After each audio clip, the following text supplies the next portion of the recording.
I got a question recently asking me how I decide what places to live in as a digital nomad, and that's a great question. If you're new to the channel, my name is Lisa and I have been a digital nomad for more than a year now.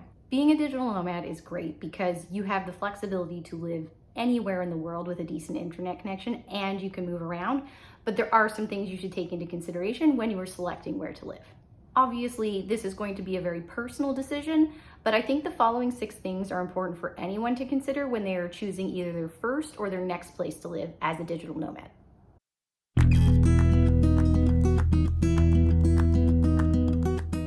Number 1 is, will there be a language barrier?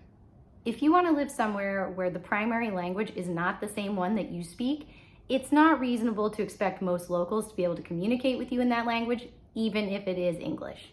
Yes, you may have gone on vacation to this place before without knowing the language, but I'm guessing that you mostly stuck to the areas and activities that are intended for tourists and where the staff are hired because they can speak English.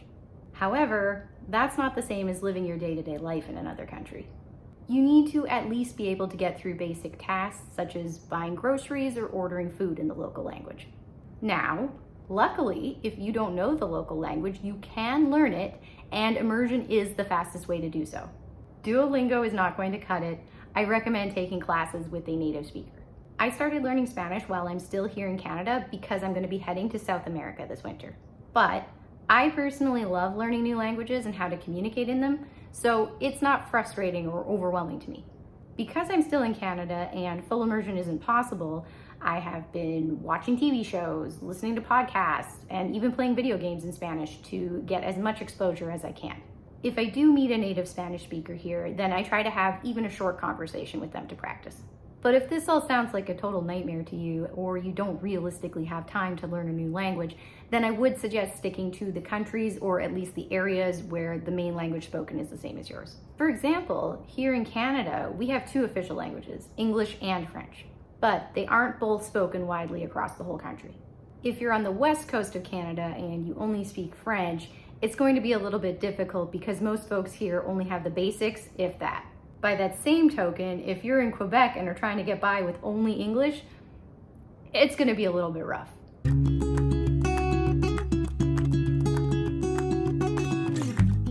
This is a big one. While I'm all for setting lofty goals in terms of your income and your lifestyle, you don't want to blow through all of your savings or run up a huge credit card bill. If you currently earn $3,000 a month, maybe don't move to somewhere that has an average monthly housing price tag of $4,000. So probably not Vancouver or Toronto. Don't forget, it's not just housing. What is food going to cost you?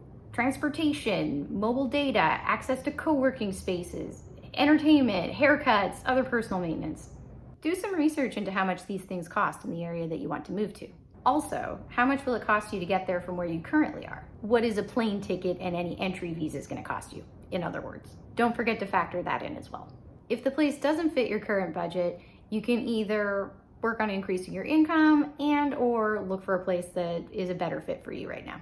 Ideally, do both, and then you can always live in this place later on when your income better supports it.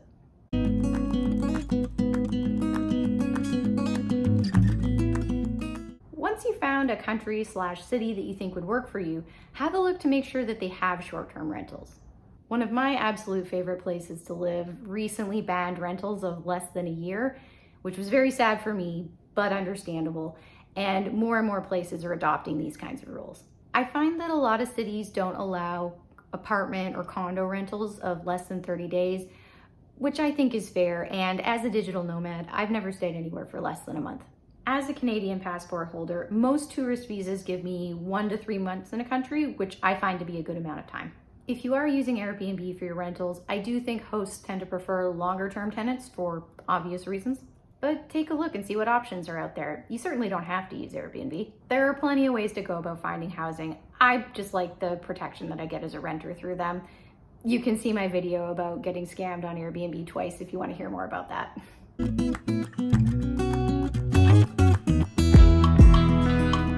When you're in a different place temporarily, you're possibly not going to have a valid driver's license, and who wants to drive anyway? Sitting in traffic, not getting any exercise, paying for gas and car insurance, like, ugh, no thanks. So I always look for places that are very walkable and or have great public transportation.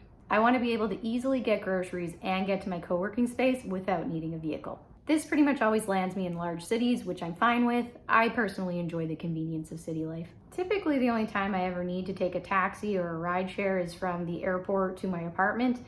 Other than that, I walk, take the train, buses, or the subway. With Google Maps and an eSIM on my phone for data, I find it pretty easy to navigate public transportation systems, even in cities with complicated ones like Tokyo. Some places you don't even need to get a special card and load it up with fare. You can just use your credit or debit card to tap on and off. Sydney, Australia has this, and their public transportation is really inexpensive. I was there last year and the ferry to Manly Beach only cost $1.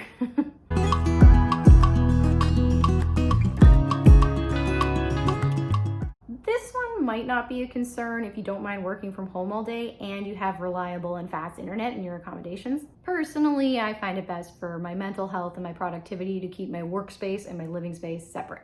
I worked exclusively from home for a couple of years back when we all had to do that, and yeah, I prefer not to.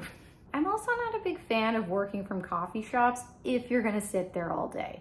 If you can get your work done in an hour or two and then you're off doing something else the rest of the day, sure, fine. Otherwise, it's not fair to the business, and that's not really what they're there for. On the other hand, co-working spaces actually do exist for you to sit and work in all day. Power outlets are plentiful, the Wi-Fi is fast, and coffee, tea, and other drinks are typically included with your membership fee. You will also have access to a washroom, and you can safely leave your things to go use it. I do also enjoy seeing other people and making small talk about the weather and my plans for the weekend, but that's me.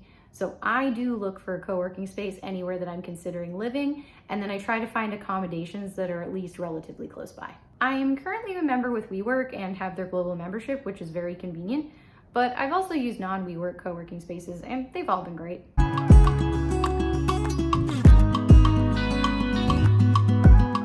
And then the last thing to consider is if you're going to be able to access anything that is important to you personally. I'll give you a couple of examples. It's very important for both your physical and mental health to get regular movement, and my favorite way to do that is pole dancing. So I always make sure that there's a pole dance studio in the area where I can at least drop into some open training time or preferably attend regular classes at. Another example is that my partner has an autoimmune condition. While he should be fine as long as he takes his meds every day, if he did end up in a crisis situation, he needs to be able to easily and quickly access a hospital that can accommodate his condition. In some countries, we'd be looking at getting airlifted elsewhere, which can take a while, so we just can't risk it. Those are just a couple of examples from my life. You might want to be able to go surfing every weekend or be able to buy Korean groceries wherever you live. Whatever it is, just make sure you look into it ahead of time to see if it's available.